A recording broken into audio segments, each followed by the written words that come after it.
मामले में आरोपी हैं। न्यूज 18 के आदित्य राय की रिपोर्ट है कि करीब 3 महीने पहले पीड़ित लड़की एक शादी के कार्यक्रम में गई थी। आरोप है कि 7 लोग उसे वहां से अगवा करके ले गए और उसका गैंगरेप किया, जिसके बाद उन्होंने उसे देर रात घर पर छोड़ दिया। बताया गया कि पीड़ित ने यह बात अपनी एक दोस्त को बताई। साथ ही उसने उससे यह भी कहा कि आरोपियों ने उसे मुंह बंद रखने के लिए धमकाया था। यही नहीं, घटना के अगले ही दिन उसने आत्महत्या कर ली।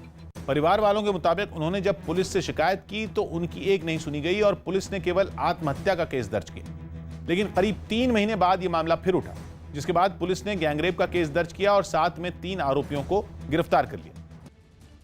यूपी में बलिया के जिला अस्पताल का एक चौंका देने वाला वीडियो सामने आया, जिसमें एक आदमी एक मरीज का ऑपरेशन करते हुए पकड़ा गया। बताया गया कि अस्पताल के डॉक्टर ने अपने काम से कन्नी काटते हुए किसी ऐसे शख्स को ऑपरेशन करने के लिए वहां भेज दिया जो ना तो अस्पताल का कर्मचारी था, ना ही उसके पास मेडिकल की कोई डिग्री थी। लेकिन वो फिर भी ऑपरेशन थिएटर में एक मरीज को टांके लगाते हुए नजर आया। आरोप है कि अस्पताल के डॉक्टर ने मरीज की जान की परवाह किए बिना ऐसे शख्स को ऑपरेशन के लिए भेज दिया जिसे कुछ पता ही नहीं था। इस घटना का वीडियो सोशल मीडिया पर वायरल हुआ तो अस्पताल में हड़कंप मच गया। जिले के डीएम ने भी मामले की जांच की बात कही। ये निश्चित रूप से आपत्तिजनक है और इस पर कार्रवाई होनी चाहिए। बताया जा रहा है कि जिस मरीज का ऑपरेशन हुआ उसकी तबीयत और बिगड़ गई। यही नहीं, आरोप है कि उसके सिर में गलत टांके लगाने से उसका घाव और बढ़ गया। बिहार विधानसभा चुनाव से पहले राज्य में एक और मोर्चे का गठन किया गया। न्यूज 18 के चंद्रमोहन कुमार की रिपोर्ट है कि 6 पार्टियों ने मिलकर एक नया गठबंधन बनाया, जिसे ग्रैंड डेमोक्रेटिक सेक्युलर फ्रंट नाम दिया गया। इसमें आरएलएसपी, एआईएमआईएम, बीएसपी, जनतांत्रिक party socialist, Samajwadi Janata Dal democratic और सुहेलदेव भारतीय समाज पार्टी शामिल है।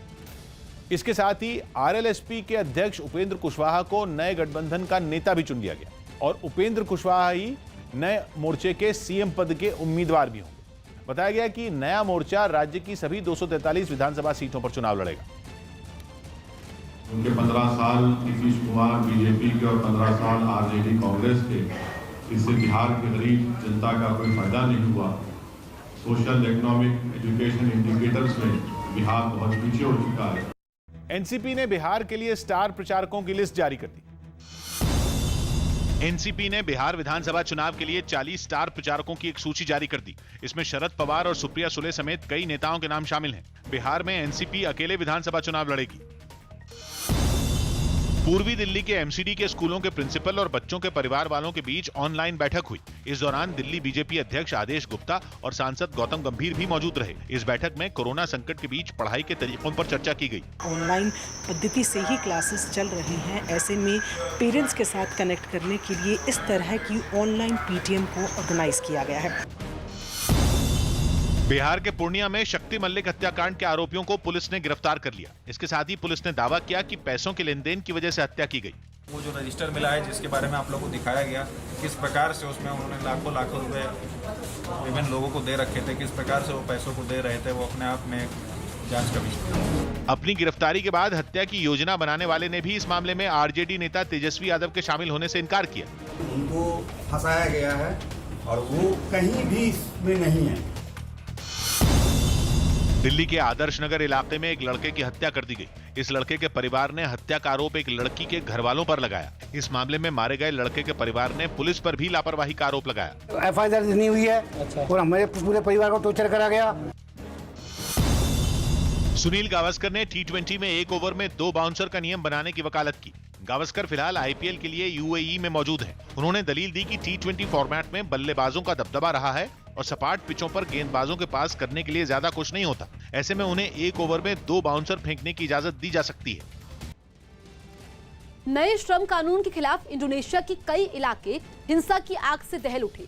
राजधानी जकार्ता में तो प्रदर्शनकारियों ने कई पुलिस चौकियों को फूंक दिया, जिसके बाद वहां हालात काफी खराब हो गए और कई इलाकों में देर रात हिंसा और आगजनी की घटनाएं हुई। नए श्रम कानून के खिलाफ सड़कों पर उतरे लोगों ने राजधानी जकार्ता के कई इलाकों को बंधक बना लिया। दावा है कि पुलिस पर प्रदर्शनकारियों ने पेट्रोल बम भी बरसाए। जवाब में पुलिस की तरफ से भी प्रदर्शनकारियों को खदेड़ने के लिए आंसू गैस के गोले दागे गए। सामने आए एक वीडियो में प्रदर्शनकारी पुलिस पर पत्थर बरसाते हुए भी दिखे। उन्होंने कई गाड़ियों और बसों को भी आग के हवाले कर दिया। पुलिस की कार्रवाई की वजह से मची भगदड़ में भी कई प्रदर्शनकारी बुरी तरह जख्मी हो गए।